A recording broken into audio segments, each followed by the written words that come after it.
Hello my dear job seeker friends, welcome to BM Math Academy. I hope you all are well.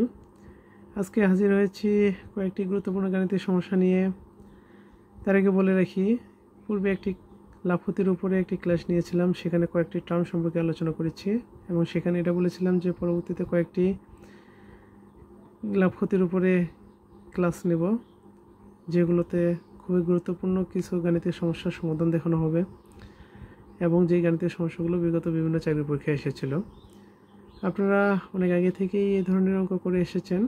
যারা অপেক্ষাকৃত গণিতে দুর্বল তাদের জন্যই এই বিবি ম্যাথ একাডেমি, এবং বিবি ম্যাথ একাডেমি সবসময় চায় যারা গণিতে দুর্বল এবং এই গণিতে দুর্বল হওয়ার জন্য কম্পিটিটিভ এক্সামগুলোতে ভালো কিছু করতে পারছে না, তাদের জন্যই হচ্ছে বিবি ম্যাথ একাডেমি। অতএব বিবি ম্যাথ একাডেমির যে ক্লাসগুলো পূর্বে আপলোড করা হয়েছে সেই সব ক্লাস দেখে আসবেন, অবশ্যই উপকৃত হবেন এবং সাথে থাকবেন। পরবর্তীতে আরও সুন্দর সুন্দর এবং গুরুত্বপূর্ণ গাণিতিক সমস্যা নিয়ে আলোচনা করা হবে, যেগুলো আপনাদের খুবই সহায়ক হিসেবে কাজ করবে এবং কম্পিটিটিভ এক্সামগুলোতে ভালো কিছু করতে পারবেন, এটাই আমরা প্রত্যাশা রাখি। তো চলে যাওয়া যাক আজকে মূল পর্বে। এখানে আজকে আমরা যেটা নির্ণয় করবো সেটা হলো কীভাবে ক্রয় মূল্য নির্ণয় করা হয়। এখানে একটি গাণিতিক সমস্যা, যেটাতে কি বলছে যে আয়ান সাহেব একটি মোবাইল সেট পি টাকায় বিক্রয় করে X% লাভ করে তিনি মোবাইল সেটটি কত টাকায় ক্রয় করেছিলেন। এখানে মোবাইল সেটটির ক্রয় মূল্য নির্ণয় করতে বলছে। পূর্বে ক্লাসে আমি বলেছিলাম যে এই যে শতকরায় যে লাভ ক্ষতি, এগুলো সবসময় কার উপর নির্ণয় করা হয়? ক্রয় মূল্যের উপর নির্ণয় করা হয়। যেহেতু কি এখানে বিক্রয় মূল্য দেওয়া হয়েছে, আর লাভের পরিমাণ অর্থাৎ লাভের যে পার্সেন্টেজ সেটার কথা বলা হয়েছে, এখানে ক্রয় মূল্য নির্ণয় করতে বলেছে। তাই আমরা এক কাজ করব, আমরা প্রথমে ক্রয় মূল্যটা ধরে নেব। এর কারণটা কি, এই যে লাভ ক্ষতি সবসময় কার উপর নির্ধারিত? ক্রয় মূল্যের উপর। তাই আমরা ধরে নিই। অঙ্কটি সলিউশন করতে গেলে আমাদের কী করতে হবে? ধরে নিতে হবে। ধরি মোবাইল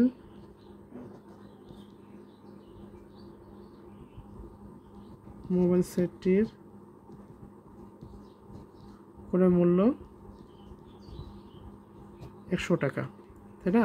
কেন ধরে নিলাম? যেহেতু এই যে লাভ ক্ষতিটা সবসময় কি ক্রয় মূল্যের উপর নির্ধারিত বা নির্ভর করে। তো এখন আমরা কি বলতে পারি যে X% লাভে বিক্রয় মূল্য কত হবে? এখানে পার্সেন্ট দেওয়া আছে না? পার্সেন্ট মানে কি? শতকরা, অর্থাৎ কি 100তে লাভ হয়েছে কত টাকা? X টাকা। আর এখানে আমরা ক্রয় মূল্যও ধরছি কত টাকা? 100 টাকা, তাই না? তাহলে X% লাভে অর্থাৎ কি 100 টাকায়, তাই না? X% লাভে বিক্রয় মূল্য তাহলে কত হবে? 100 প্লাস X টাকা, তাই না? তাহলে এখন আমাদের একটা কি রাস্তা বের হয়ে গেল এই ক্রয় মূল্য নির্ণয় করার জন্য। কিভাবে সেটা আমরা যদি এখন বলি যে 100 প্লাস এই যে বিক্রয় মূল্য এত টাকা হলে ক্রয় মূল্য কত? কারণ কি ক্রয় মূল্য 100 টাকা বলেই কিন্তু X% লাভে বিক্রয় মূল্য পেয়েছি 100 টাকা, 100 প্লাস X টাকা। তাহলে বিক্রয় মূল্য এটা কার জন্য?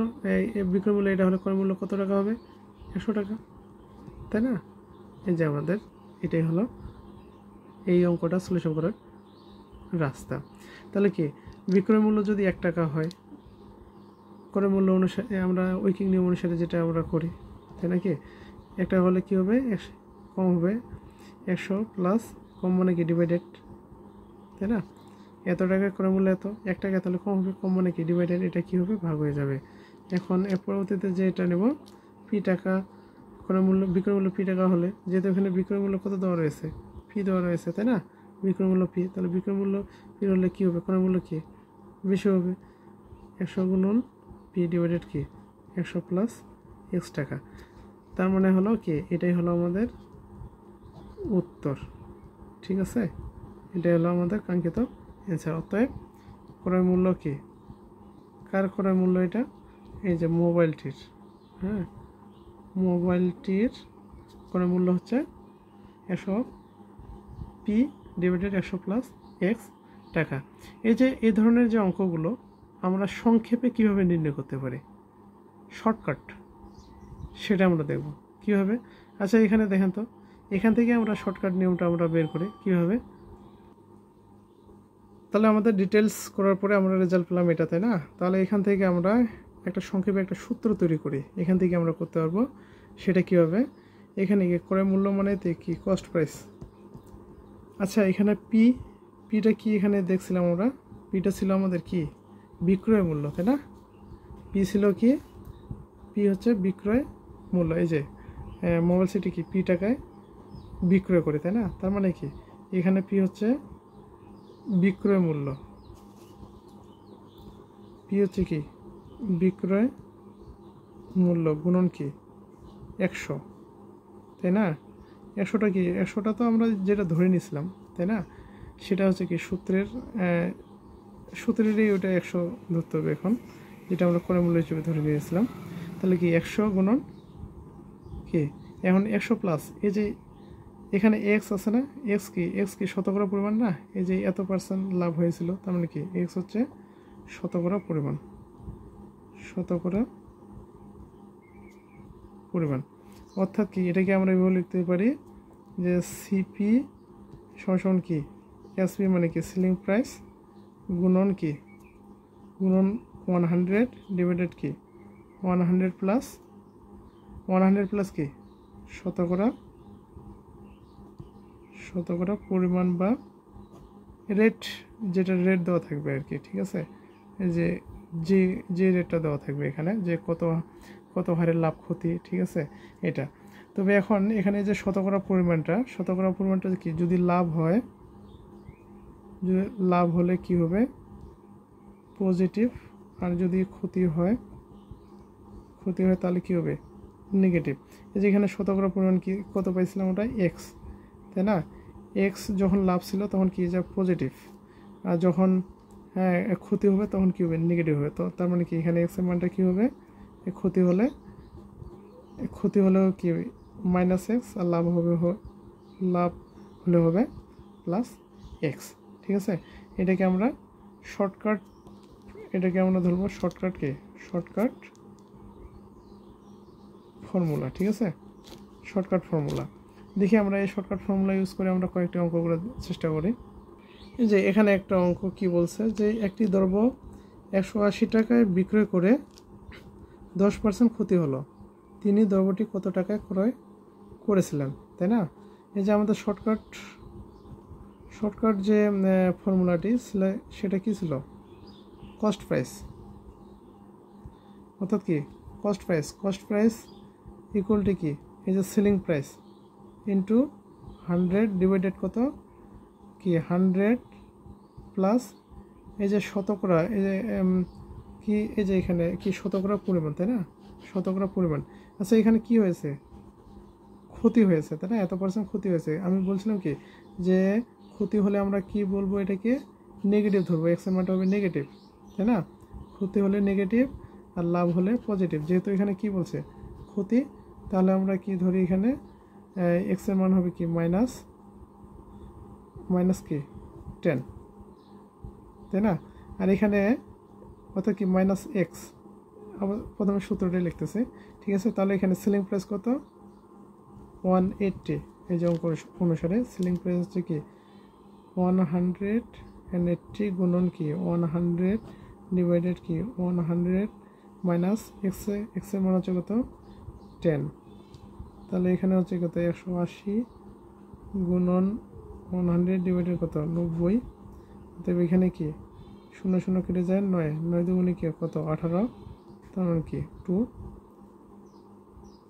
তাহলে কি 200, তার মানে কি এখানে ক্রয় মূল্য হচ্ছে কি 200 টাকা, ঠিক আছে না?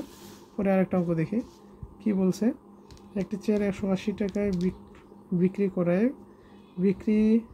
করায় হ্যাঁ, ক্রয় মূল্যের উপর কত হয় 20% লাভ হলো, চেয়ারটির ক্রয় মূল্য কত?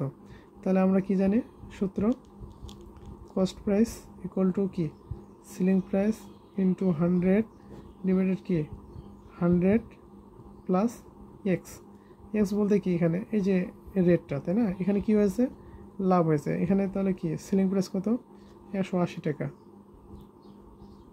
180 গুণন 100 ডিভাইডেড কি 100। আচ্ছা, এখানে তো প্লাস আছে, প্লাস এক্সের মান কত, এক্সের মান এখানে হচ্ছে কত 20। এখানে যেহেতু লাভ তাহলে কি হবে, পজিটিভ হবে, তাই না? যেহেতু লাভ সেহেতু কি এক্সের মান হচ্ছে পজিটিভ, আর যদি লস হইতো তাহলে কী হতো, নেগেটিভ হইতো। তাহলে এখন এখানে কি হয়, 180 গুণন 100 ডিভাইডেড 120, এটা কেটে গেল, 6 দুগুণী 12, 6 দিয়ে ভাগ করলাম, 6 দিয়ে ভাগ করলে কত হয়, 3 6 18 0 2, 15 দুগুণী কত 30, তার মানে কি 15 আর 10 গুণ করলে কত, 150, 150 টাকা। তার মানে কি এখানে উত্তর হচ্ছে কি ক। ঠিক আছে, এই যে সংক্ষেপে আমরা কি এই শর্টকাট নিয়মে আমরা সহজেই অঙ্কগুলো করতে পারি। তারপরে অঙ্ক দেখি। আজকে এখানে শেষ করছি। আমার বিবি ম্যাথ একাডেমির কোনো ভিডিও নিয়ে বা কোনো গাণিতিক সমস্যা নিয়ে যদি কোনো কোশ্চেন থাকে অবশ্যই কমেন্টে জানাবেন, এবং ভালো লাগলে লাইক কমেন্ট শেয়ার করবেন, সবার মাঝে ছড়িয়ে দেবেন। বিবি ম্যাথ একাডেমি সবসময় আপনাদের সহযোগিতায় পাশে থাকবে। আপনারাও বিবি ম্যাথ একাডেমির পাশে থাকবেন। ধন্যবাদ সবাইকে।